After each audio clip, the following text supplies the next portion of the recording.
Hello everyone, स्वागत है आपके अपने यूट्यूब चैनल उमंग क्लासेस पर। दोस्तों, आज हम आपके समक्ष कक्षा 10 के गोदली भाग 2 श्रम विभाजन और जाति प्रथा लेकर के आए हैं। दोस्तों, इनका जो लेखक हैं डॉक्टर बाबा साहब भीमराव अम्बेडकर हैं। मैं डॉक्टर बाबा साहब भीमराव अम्बेडकर के बारे में पूरी जानकारी नेक्स्ट वीडियो में दे दिए हैं, आप देख सकते हैं मेरे यूट्यूब चैनल पर। दोस्तों, आज हम श्रम विभाजन और जाति प्रथा को पूरी तरह से समझाएंगे। इसके बाद मैं इनका क्वेश्चन आंसर भी कराऊंगा। तो चलिए दोस्तों, वीडियो को स्टार्ट करते हैं एक नई उमंग के साथ उमंग क्लासेस पर। यह विडंबना की ही बात है कि इस युग में जातिवाद के पोषक की कमी नहीं है। वर्तमान समय में जातिवाद के मानने वाले लोगों की कोई कमी नहीं है। इसके पोषक के कई आधारों पर इसका समर्थन करते हैं। समर्थन का एक आधार यह भी कहा जाता है कि आधुनिक सभ्य समाज में कार्य कुशलता के लिए श्रम विभाजन को आवश्यक माना जाता है। देखिए दोस्तों, जो जातिवाद के मानने वाले लोग हैं, वर्तमान समय में भी इनके मानने की कमी नहीं है और इनके आधार और इनको समर्थन करने वाले की कोई कमी नहीं है। ठीक, और कार्य कुशलता के लिए श्रम विभाजन एक आवश्यक है। आप किसी भी जाति के लोग हैं, वर्तमान समय में, आधुनिक समय में किसी भी जाति के लोग हैं, अगर आप चाहते हैं कोई अच्छा मतलब काम करने के लिए, तो आप कर सकते हैं। कोई इसमें विडंबना की बात नहीं है, क्योंकि जाति प्रथा भी श्रम विभाजन का दूसरा रूप है, इसलिए इसमें कोई बुराई नहीं है। इस तर्क के संबंध में पहली बात तो यही आपत्तिजनक है कि जाति प्रथा श्रम विभाजन के साथ साथ श्रमिक विभाजन का भी रूप लिए हुए है। दोस्तों, आप यहाँ देखेंगे श्रम विभाजन और श्रमिक विभाजन। देखिए दोस्तों, यहाँ श्रम विभाजन है और यहाँ श्रमिक विभाजन है, तो दोनों में डिफरेंस क्या है? श्रम विभाजन मतलब काम करने की जो रुचि होगी, काम करने का जो विभाजन होगा, आप काम कर रहे हैं, तो ये कोई अर्थ नहीं है कि आप एक ही व्यक्ति को काम करें। श्रमिक विभाजन मतलब कोई व्यक्ति द्वारा कोई, मान लीजिए कोई काम करें तो उसमें एक काम में 10 व्यक्ति भी है, तो आप श्रम विभाजन काम कर रहे हैं तो कितना भी व्यक्ति मिलकर काम करे। श्रमिक विभाजन मतलब कोई व्यक्ति, इंडिविजुअल व्यक्ति है, उसके द्वारा काम किया जा रहा है, तो दोनों में अंतर यही है। तो दोस्तों, श्रम विभाजन निश्चय ही सभ्य समाज की आवश्यक है। श्रम विभाजन जो है यह समाज के लिए, निर्माण के लिए आवश्यक है, परंतु किसी भी सभ्य समाज में श्रमिक विभाजन की व्यवस्था श्रमिकों के विभिन्न वर्गों में अस्वाभाविक विभाजन नहीं करता है। भारत की जाति प्रथा की एक और विशेषता यह है कि श्रमिकों को यह अस्वाभाविक विभाजन ही नहीं बल्कि विभाजित, यहाँ वर्गों होगा दोस्तों, तो लिखा गया तो वो होगा, विभिन्न वर्गों को एक दूसरे की अपेक्षा ऊंच नीच भी करार देती है, जो विश्व की किसी भी समाज में नहीं पाया जाता है। दोस्तों, अब यहाँ दोस्तों ये देखेंगे, ये बिल्कुल सही बात है। हमारे भारत में, कभी के हिसाब से हमारे भारत में जातिवाद के मानने वाले भी लोग बहुत हैं, जो कि नहीं होने चाहिए। शायद विश्व में ऐसा नहीं है, लेकिन हम चाहें तो इस जातिवाद को दूर करके एक सभ्य समाज के निर्माण कर सकते हैं। अब आइए दोस्तों, जाति प्रथा को हम आम विभाजन मान लिया जाए तो यह स्वाभाविक विभाजन नहीं है, क्योंकि यह मनुष्य के रुचि पर आधारित नहीं है। एक बात यहाँ दोस्तों देखने वाली बात है, जाति विभाजन जो है, जो जाति प्रथा है, यह आम विभाजन नहीं है। क्यों नहीं है? क्यों, देखिए उसके बाद क्वेश्चन कर रहा है कि यह स्वाभाविक विभाजन नहीं है क्योंकि मनुष्य की रुचि पर आधारित नहीं है। एक बात बताइए दोस्तों, अगर आप किसी भी जाति के लोग हैं, अगर आप कोई भी जाति के कोई भी व्यक्ति अगर कोई दूसरा काम करना चाहें अपनी जाति से हट करके, तो इसमें क्या आपत्ति है? अगर वो व्यक्ति जिस कास्ट के हैं उसी कास्ट में अपना काम करना चाहे उसका दिल लगे चाहे नहीं लगे, ये तो उसकी आधार नहीं है। अपने क्षमता के अनुसार से अगर उसमें काम करने की क्षमता है तो वो अपना व्यवसाय कोई दूसरा भी चुन सकता है। इसीलिए कह रहा है उसके रुचि पर आधारित नहीं है। क्यों नहीं है? क्योंकि वो अगर मान लिया जाए कोई नीच जात के हैं या छोट जात के हैं, जैसा लोग कहा जाता है, अगर वो चाहे कि हम कोई बड़ा कार्य करने के लिए, तो अपने जाति बंधन में बंधकर वो काम नहीं करना चाहे, तो इससे समाज की बहुत बड़ी व्यवस्था को बांध के रखती है। ये नहीं होनी चाहिए। वो व्यक्ति अगर उसमें क्वालिटी है तो वो अपना व्यवसाय कोई भी कर सके, ये जाति प्रथा ऐसी नहीं होनी चाहिए। दोस्तों, कुशल व्यक्ति या सक्षम श्रमिक समाज का निर्माण करने के लिए आवश्यक है कि हम व्यक्तियों की क्षमता इस सीमा तक विकसित करें जिससे कि वो अपने पेशा या कार्य का चुनाव स्वयं कर सके। मैंने आपको पहले कहा, देखिए व्यक्ति जो है अगर उसमें क्षमता है, व्यक्ति में अगर क्वालिटी कैपेबिलिटी है, चाहे वो किसी भी जाति के लोग हैं, हम उसे छोटा बड़ा ना कहें, किसी भी जाति के लोग हैं, अगर वो अपना स्वेच्छा से कोई व्यवसाय करना चाहे तो निस्संदेह वो कर सके, उसमें कोई समाज में गिलानी महसूस नहीं होनी चाहिए। जबकि समाज को उसको प्रोत्साहित ही करना चाहिए कि नहीं आप काम कीजिए, समाज के लिए अच्छा है। इस सिद्धांत के विपरीत जाति प्रथा एक दूषित सिद्धांत है।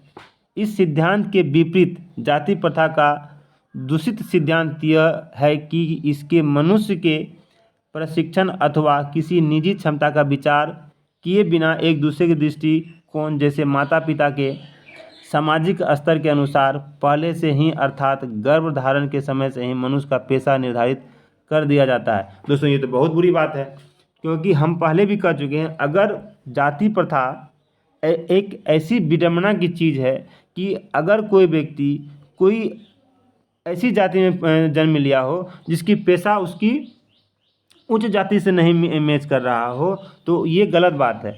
आज के समय में, वर्तमान समय में किसी भी जाति के लोग हों, वो कोई भी व्यवसाय अपना कर सकते हैं अपना जीवन यापन के लिए, जो सब समाज के लिए आवश्यक भी है और ये होनी भी चाहिए। दोस्तों, जाति प्रथा पेशे का एक दोषपूर्ण पूर्व निर्धारण ही नहीं करती, बल्कि मनुष्य को जीवन भर के लिए एक पेशे में बांध देती है। देखिए दोस्तों, ये बात सही है, अगर आप क्वालिटी होने के बावजूद भी आप अपने जाति के अनुसार अपने एक पेशे में बंधे हुए हैं, तो ये मनुष्य की ये दुर्भाग्य है जो कि आप उसमें बंधे हुए हैं। ये नहीं होनी चाहिए।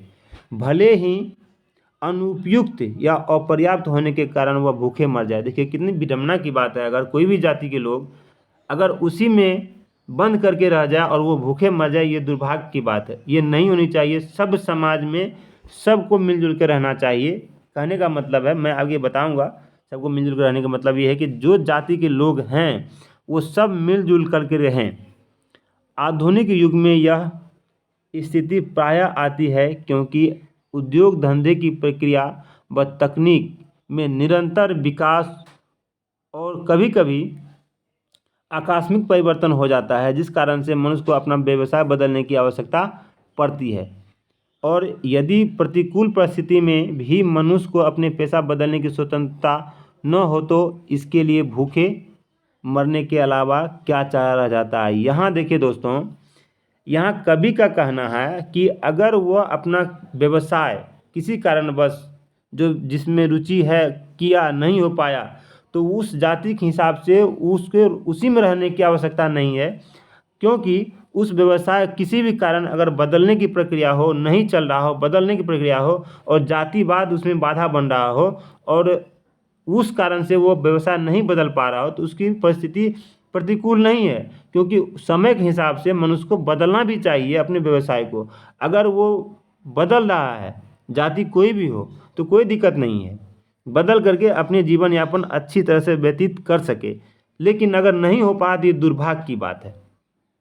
यहाँ आइए दोस्तों, अब कह रहा है हिंदू धर्म की जाति प्रथा किसी भी व्यक्ति को एक ऐसा पेशा चुनने की अनुमति नहीं देता है जो उसके पैतृक पेशा न हो, भले ही वह उसमें पारंगत हो, भले ही उसमें कोई पारंगत हो। इस प्रकार के पेशे परिवर्तन की अनुमति न देकर जाति प्रथा भारत में बेरोजगारी का एक प्रमुख प्रत्यक्ष कारण बनी हुई है। दोस्तों, एक बात यहाँ देखिए, यहाँ कवि ने जिक्र हिंदू धर्म का किया है। मैं आपको यहाँ एक बात बताना चाहता हूँ, खास करके हिंदू धर्म में अगर कवि ने चर्चा किया है तो देखें दोस्तों, हमारे समाज में, हमारे हिंदू समाज में जाति प्रथा को खत्म करना ही होगा। हम सब एक हैं, यह मिलकर के राष्ट्र का निर्माण करें, क्योंकि राष्ट्र निर्माण तभी होगा जब हम सब एक होंगे। राष्ट्र को निर्माण करने के साथ साथ अगर हम राष्ट्र को निर्माण करने में लगेंगे तो हम निसंदेह अपने आप को भी निर्माण कर पाएंगे। चाहे वो किसी भी समाज में हो या कोई भी व्यक्ति हो, कोई भी जाति हो, वो अगर हम भूल जाएं कि कौन जाति किस जाति के हैं, उसका पेशा क्या है, किस जाति से बिलोंग करता है, हम केवल कवि के अनुसार अगर हिंदू धर्म की बात किया हो तो हिंदू धर्म में सब एक हो करके एक मत से एक काम करने का प्रयास करेंगे। और एक काम करने का मतलब होता है कि सब मिल करके काम करने का प्रोत्साहन करेंगे। अगर एक दूसरे को प्रोत्साहित करेंगे तो यह बेरोजगारी भी दूर हो जाएगी और यह प्रत्यक्ष कारण भी नहीं बनेगी, जो कि नहीं हो रहा है, लेकिन धीरे धीरे सुधर रहा है। मैं मानता हूँ कि इसमें समय लगेगा, लेकिन ये हो जाएगा। दोस्तों अनुमति न देकर जाति प्रथा भारत में बेरोजगारी का एक प्रमुख प्रत्यक्ष कारण बनी हुई है। इस प्रकार हम देखते हैं कि श्रम विभाजन की दृष्टि से जाति प्रथा गंभीर दोषयुक्त जाति प्रथा का श्रम विभाजन मनुष्य की स्वेच्छा पर निर्भर नहीं करता है। मनुष्य को व्यक्तिगत भावना तथा व्यक्तिगत रुचि का इसमें कोई स्थान अथवा महत्व नहीं रहता। देखिए, मैं आपको बताया हूँ कि जब मनुष्य अपना स्वेच्छा से कोई काम, कोई व्यवसाय नहीं चुन सकता है तो उसका कोई अपना महत्व नहीं रहता है। वो अपना रुचि के अनुसार से कोई कार्य नहीं कर पाता है। इस आधार पर हम स्वीकार करना पड़ता है कि आज के उद्योग में गरीब और उत्पीड़न इतनी बड़ी समस्या नहीं जितनी यह कि बहुत से लोग निर्धारित कार्य को अरुचि के साथ केवल व्यवस्थावश करते हैं। देखिए, अगर आपके कोई भी बिजनेस, अगर आप पढ़ा रहे हैं या कोई काम कर रहे हैं, अगर आपका दिल उसमें लग रहा है, आप उस कार्य करने को विवश नहीं है, एक एंजॉय के साथ अगर आप कर रहे हैं, तो वह कार्य जो बहुत तरक्की पे जाता है और मन लगा कर कोई काम किया हुआ, वो अक्सर 90-95% आपका सफल ही होगा। अब भाग्य की तो कोई बात नहीं है, लेकिन मनुष्य को कभी भी कोई काम करना चाहिए तो दिल लगा के करना चाहिए। और सब समाज में ये जाति प्रथा तो होनी ही नहीं चाहिए। अब देखिए दोस्तों, ऐसी स्थिति में स्वभावतः मनुष्य को दुर्भावना से ग्रस्त रहकर टालू काम करने और कम काम करने के लिए प्रेरित करती है। देखिए, ये वही स्थिति आ गई। अगर मनुष्य में क्वालिटी है और अपने जातिवाद की तरफ बंधे हुए हैं तो उस व्यक्ति में जो काम करने की क्षमता होगी वो घट जाएगी, वो सुस्त हो जाएगा और काम टालते चला जाएगा, जिस कारण से उसकी स्थिति दिन प्रतिदिन अपने प्रति, अपने समाज के प्रति कम होता चला जाएगा, जो ये समाज के लिए अच्छा नहीं है। ऐसी स्थिति में जहाँ काम करने वालों का न तो दिल लगता है और न ही दिमाग, कोई कुशलता कैसे प्राप्त की जा सकती है जिसका काम करने में न दिल लगे न दिमाग लगे। अतः यह निर्विवाद रूप से सिद्ध हो जाता है कि आर्थिक पहलू से भी जाति प्रथा हानिकारक प्रथा है। आप समझिए दोस्तों, सब कुछ होने के बावजूद भी अगर व्यक्ति असफल रहता है केवल समाज में जाति प्रथा को लेकर के, तो यह कितना दुर्भाग्य है। और यह होनी ही नहीं चाहिए समाज में कि इस तरह का समाज निर्माण हो, क्योंकि यह मनुष्य की स्वाभाविक प्रेरणा, रुचि व आत्मशक्ति को दबाकर उन्हें अस्वाभाविक नियमों में जोड़कर निष्क्रिय बना देता है। मतलब उसको खत्म करने की कगार पे ला देता है। जो समाज के निर्माण में यह भूमिका निभा सकता है, लेकिन अब इस समाज की ये जाति प्रथा के कारण वह धीरे धीरे क्या कर रहा है, अपने आप को बांध रहा है, जो बिल्कुल नहीं गलत है। समाज में सबको सबके साथ जीवन रहकर एक अच्छा जीवन बिताने की निर्माण होनी चाहिए, ताकि समाज में भी अपनी छवि, अपनी प्रतिष्ठा, समाज के साथ साथ देश का भी निर्माण करने में उसका योगदान हो। अब मैं समस्या की रचनात्मक पहलू को लेते हैं। मेरे द्वारा जाति प्रथा की आलोचना करना, एक देखिए, ये अब कवि का कहना है। अब मैं मतलब कवि बाबा साहब भीमराव अम्बेडकर के द्वारा जो लिखा गया ये श्रम विभाजन जाति प्रथा, उनके द्वारा, अब मैं मतलब कवि के द्वारा रचना की समस्या के रचनात्मक पहलू को लेते हैं तो मेरे द्वारा मतलब कवि के द्वारा जाति प्रथा की आलोचना सुनकर आप लोग मतलब जो विद्यार्थी से सुन रहे हैं आप लोग मुझे मतलब कवि को यह प्रश्न पूछना चाहते हैं कि मतलब विद्यार्थी लोग कवि से पूछना चाहते हैं कि यदि मैं जातियों के विरुद्ध हूँ तो फिर मेरी दृष्टि में आदर्श समाज क्या है। कहने का मतलब है बाबा साहब भीमराव अम्बेडकर जो ये जाति प्रथा संविधान लिखा है तो ये केवल देखिएगा आप निष्कर्ष यही निकलता है कि वो जातिवाद को एक तोड़ने का प्रथा काम किया है, लेकिन वो इस तरह से बांधा है कि लगेगा कि विद्यार्थियों को ऐसा लगेगा कि ये मतलब जाति को और नीचे दिखाने का कार्य कर रहा है, ये जो आलोचना कर रहा है जातियों का, लेकिन ऐसा नहीं है। अब आगे पढ़ते हैं तो समझ में आएगा। तो देखिए यहाँ से तो फिर मेरे दृष्टि में आदर्श समाज क्या है, मतलब कवि की दृष्टि से आदर्श समाज क्या कहा जाता है। तो अब कोई कवि का कहना है, मेरा उत्तर मतलब कवि का उत्तर यह होगा कि आदर्श समाज स्वतंत्रता, समानता और भ्रातृता पर आधारित है। मतलब कवि का कहना है कि मेरा जो मानना है वो 3 चीज़ पर आधारित है। क्या जो आदर्श समाज निर्माण करने के लिए स्वतंत्रता भी चाहिए, समता भी चाहिए और भ्रातृता पर आधारित होनी चाहिए। क्या यह कठिन नहीं है? क्या यह कठिन नहीं है? भ्रातृता अर्थात भाईचारा। देखिए दोस्तों, यहाँ आप ध्यान रखिए, मैं आपको यहाँ भाईचारा कहा है तो आप इससे पहले स्वयं पढ़े हैं, कवि द्वारा लिखा गया हिंदू धर्म में जो समाज का जो निर्माण है ऐसा समाज विश्व में कहीं भी नहीं है, ये जाति प्रथा को लेकर। लेकिन अब यहाँ कह रहा है भाईचारा। भाईचारा करने का मतलब ये हुआ कि हमारा जो हिंदू समाज है वह कई वर्गों में बटा है जाति प्रथा को लेकर के, जिस कारण से हम भाईचारा नहीं निभा सकते हैं। एक छुआछूत की भावना है जो बिल्कुल ही नहीं होनी चाहिए। तो भाईचारा जो हिंदू समाज में नहीं बन रहा है उसको भाईचारा बनाने के लिए हम एकत्र हों ताकि समाज या भारत का निर्माण कर सकें।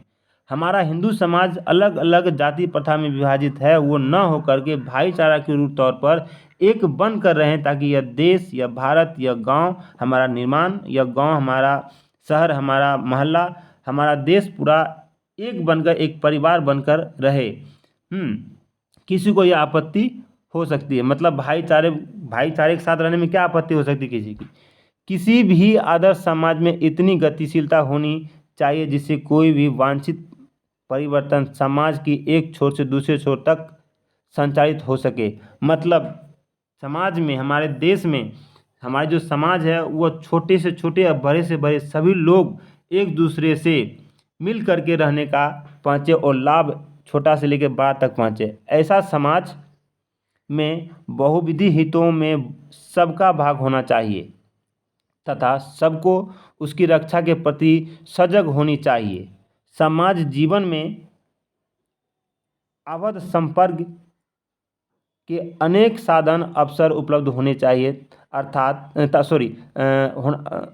उपलब्ध होना चाहिए। तात्पर्य यह है कि दूध पानी के मिश्रण की तरह भाईचारा वास्तविक रूप है। देखिए दोस्तों, यहाँ है क्या, तात्पर्य यह है कि दूध पानी के मिश्रण की तरह भाईचारा का यह वास्तविक रूप होना चाहिए। दोस्तों, जिस तरह दूध पानी में मिलता है तो ये पता नहीं चलता कि दूध पानी में मिला हुआ है या पानी दूध में मिला हुआ है, उस तरह से हमारे भाईचारा भी मिलना चाहिए, कोई भेदभाव नहीं होनी चाहिए।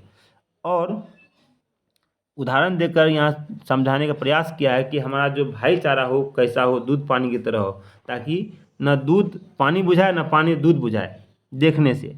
और इसी का दूसरा नाम लोकतंत्र है। और जब हम सब मिलजुल कर रहेंगे तो इसी का नाम तो लोकतंत्र है। लोकतंत्र का मतलब सबको बोलने की, सोचने की अपनी अपनी आज़ादी है। तो हम सब अगर एक मिल कर रहेंगे तो हमारा निर्माण तो स्वाभाविक रूप से होगा ही होगा, क्योंकि लोकतंत्र केवल शासन की एक पद्धति ही नहीं, लोकतंत्र मूलतः सामूहिक जीवनाचार्य को एक रीति तथा समाज के सम्मिलित अनुभवों के आदान प्रदान का नाम है। इसमें यह आवश्यक है कि अपने साथियों के प्रति श्रद्धा व सम्मान का भाव हो। दोस्तों, मैं आपको अब एक निष्कर्ष के रूप में बताना चाहता हूँ कि निष्कर्ष यही होगा इसमें निष्कर्ष दोस्तों यही है कि दोस्तों जातिवाद समाज के लिए ये अच्छी नहीं है। निष्कर्ष मैं आपको बता रहा हूँ दोस्तों। मेरा वीडियो अगर आपको अच्छा लगा प्लीज़ लाइक शेयर सब्सक्राइब कीजिए। दोस्तों निष्कर्ष यही निकलता है कि एक सब समाज में जाति प्रथा को बिल्कुल दूर होनी चाहिए, मिलजुल कर रहना चाहिए। समाज के निर्माण के लिए हम सब अगर मिलजुल कर एक रहें तो जातिवाद एक बहुत ही विडंबना की चीज़ है जो नहीं होनी चाहिए। जातिवाद को ऐसे आप आके कि जातिवाद रह करके आप निष्कर्ष मेरा यही निकलता है कि हम किसी भी व्यक्ति को जाति के प्रति आधार पर आप उसे समाज से वंचित करने का प्रयास करें, वो नहीं होनी चाहिए। उनकी भावनाओं, उनकी विचार, उनके व्यवहार, उनकी क्षमता, क्वालिटी, कैपेबिलिटी और समाज निर्माण में वो कितना योगदान दे सकता है, इसके आधार पर उसे तुलनात्मक करनी चाहिए और समाज को मिलजुल कर रहने के भाव हो। चलिए दोस्तों, मेरा वीडियो अगर आपको अच्छा लगा हो तो प्लीज़ लाइक शेयर सब्सक्राइब कीजिए। जय हिंद।